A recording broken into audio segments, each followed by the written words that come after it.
And Carter. Jed, I mean, the question I have, after the 2020 season, the Cubs let go a lot of scouts. Now here we are in 2024, and you continue to let go of people in the scouting department. And the scouting department was told they wouldn't be scouting any games except in the Dominican Summer League and the Complex League. Why does the organization continue to use less and less scouting, and do you feel that the scouts in the organization feel valued? That's a great question. I think that the game and the way we gather information has evolved significantly. We've made a lot of significant changes in how we do that, and how we deploy our people. When I think about when I started in the game, the amount of video we had was negligible. We had very little information on players and pitchers, especially. Now every pitched ball, we have every piece of information you can imagine. Every hit ball, we have every piece of information. We have so much video. We have 8 camera angles on every at-bat that happens during the course of the season. So the process of gathering information is as important as ever, but how we gather that information is completely different. So having scouts fly all over the country and using the resources that way to go to games where we have all the information from that games makes less sense. Having those same people or a group of people sort of watching video and gathering information in different ways makes more sense. And so, we're not the first team to evolve in this way. I think you have to evolve. The way to gather information is always changing. And I think that the power of information is just as much as ever. It's just how we gather that information is different. And I want to do a quick follow-up on that too.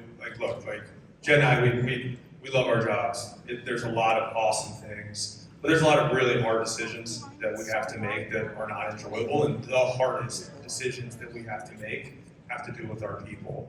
And so it is not lost upon us that when we have to make decisions about our process that affect people, that it stinks. And it especially stinks for those people. But we are tasked to try to make sure that we're making the best decisions to win the most baseball games. And that is always the guiding principle for us. We care about our people. It hurts when we have to make those tough ones. But to Jed's point on the why behind it, scouting is looking for unique and accurate information, period. And there's less unique information in AAA, AA, High A, Low A, because all that information is coming in. And so that's why when we thought about, okay, we all have resource constraints. How do we allocate our resources most effectively? Taking it away from spots where we no longer can get unique information makes sense. I like that unique and accurate information. That's good. I would consider that stolen. Let's go over to this side for a question. So with Nico being hurt, who's going to be the second baseman, and what are the chances that you're going to sign Alex Bregman? Did you talk to Nico? Did you talk to Nico yesterday? Did you see him? When you talk to him, ask him if he's hurt. Because I think, look, Nico is about as tough of a guy as we have in the organization, if not the toughest. If you watch the athleticism again last night, some of those highlights, just unbelievable. He's going to do everything he possibly can to be ready for opening day. We got a lot of great depth that's going to be able to help us out if that's not the case. But I think if you went and told him, what are you going to do since you're not going to be here for opening day, he's going to stare right through you. And I will defer the other question to Jen. Jen, the other question was, are you going to sign Alex Bregman? What's that? I mean, listen, you guys know I can't comment on individual free agents. I appreciate it. There you go. All right, back to the other side. Let's go to a question over here, please.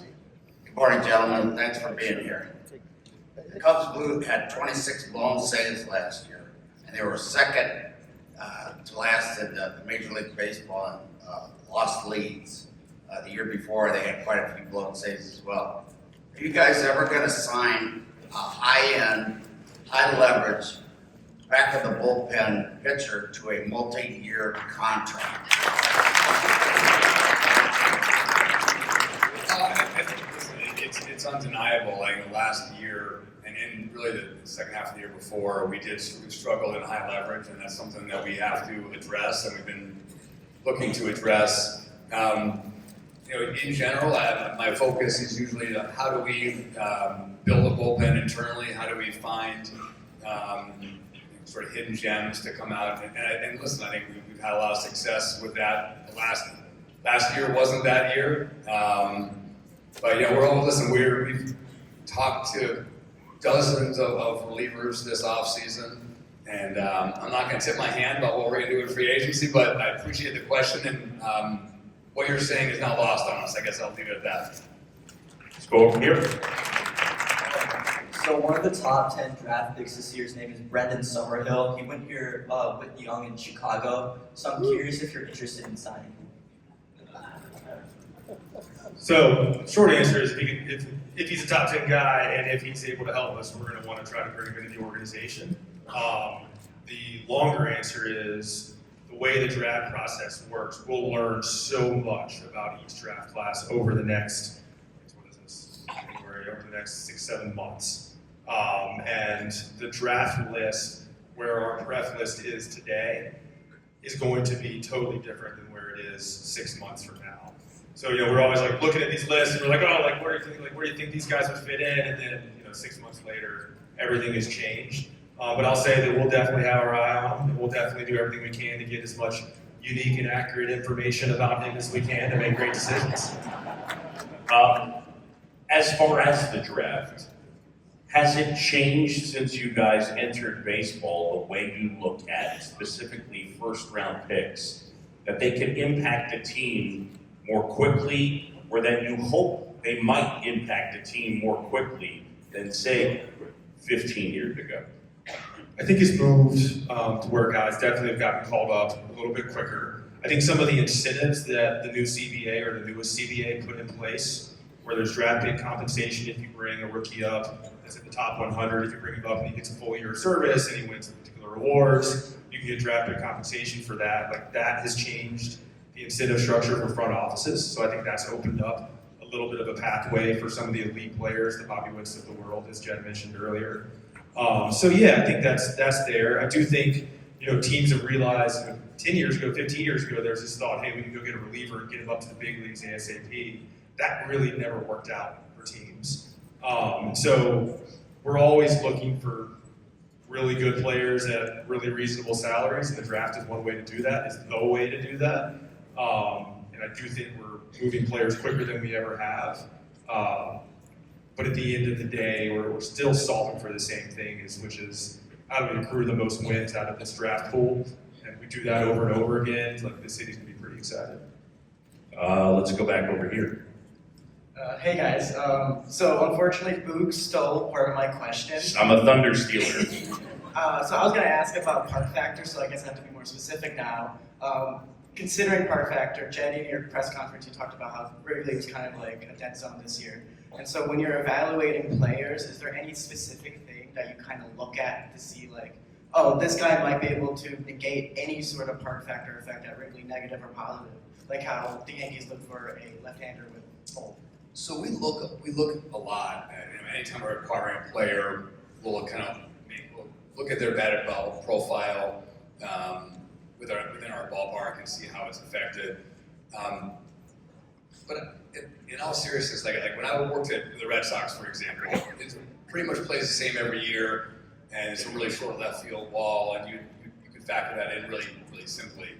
I've found that Wrigley isn't good players because every year it plays completely different. Every series it plays different. So, the idea of having like a type of hitter or a type of pitcher, I think you just need really good players and realize that there's going to be years where we're going to be in the bottom 10 in park factor. There's going to be years where we're going to be in the top, and there's no real way to go about that. And so in some ways it kind of frees you up. Like I said, we'll always look at the batted ball profile. Really does favor right-hand hitters over left-hand hitters. I mean, that's undeniable. But in general, mentally, I'm sort of freed by Wrigley. Just focus on good players and not focus on the wind or the weather because we can't control that. I think one thing to follow up on that question, so very rarely will read the blogs or the comments or whatever. But when we got ESOC, there's a lot of like, didn't they realize that Tampa's got a really short porch, and where his home runs go, it's not going to be as effective at Wrigley. Like, he's got a bunch of idiots, and it's like maybe, but we did look at that. But what we also looked at is the foul territory for each of those different parks, and then for ESOC particularly, he had a lot of foul balls that were outs in Tampa that would have been foul balls for him at Wrigley, and that's factored in as well. So there's a lot of like, okay, what happens to the fair balls? I think the thing that doesn't happen a lot is what happens to the foul balls, and that plays into some of where we project as well. Can you give me a general, speaking of park factor, look, last year was extreme, and there's obviously going to be variance. How has the park changed since the refurbishing? So since the scoreboards went in, and there's even less foul territory because the bullpens got taken off the field, how has it changed, or has it changed? More pop-ups are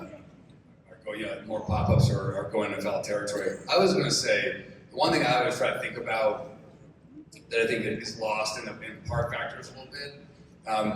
When I think about Paredes and how he played, for example, with us last year, he was unbelievable on the road when we had him last year. His numbers were amazing, and he really struggled at home. I can't think of that many balls that he snap hooked down the line or out. And one of the things, we talked to Ian Happ about it, or talked to Michael Bush about it, there's a mentality thing. When you're standing on the tee box and the wind's blowing straight in your face, there's a mental impact. And I do think guys, it wears on them. And our hitters mentally, it grinds on them if every day they're playing in the wind. And so I think that's one of the challenges. I felt that when I was in San Diego, Petco was this unbelievable graveyard and no one could score. And part of that was the park factor, and part of it was mentally, guys are looking up at the scoreboard and they're hitting $192 and like that. So I do think that is a part of the park factor mentally. I think playing in a really difficult place to hit over and over and over. Unfortunately, players they're human. Everyone says, trust the process. You lined out the warning track. It's no big deal. It's that's hard mentally over and over and over. And I do think that wears on guys. But I do think people are like, well, why don't you just get guys that can be able to counteract the wind blowing in? It's well, that's great, but then what happens if the wind starts blowing out? It's if you can predict the weather, then yeah, we'll do that. But you have to figure that one out. We can do that. We'll make money some other way. Oh my gosh, yeah. I'll come with you guys. Patrick Wisdom is a guy, just off the top of my head, and this is just anecdotally, but over the last 3 years, he slaughtered more balls into the wind at 28 degrees, 112 miles an hour. It was incredible. The one against the Cardinals last year was down the line. Throw your hands up in the. That was a take the lead home run in the 8th inning, and it was 112 miles an hour. Those things happen, but Soto and Stanton hit balls. It felt like they hit balls that were going to hit a street, and those balls were caught. So I think it does even out.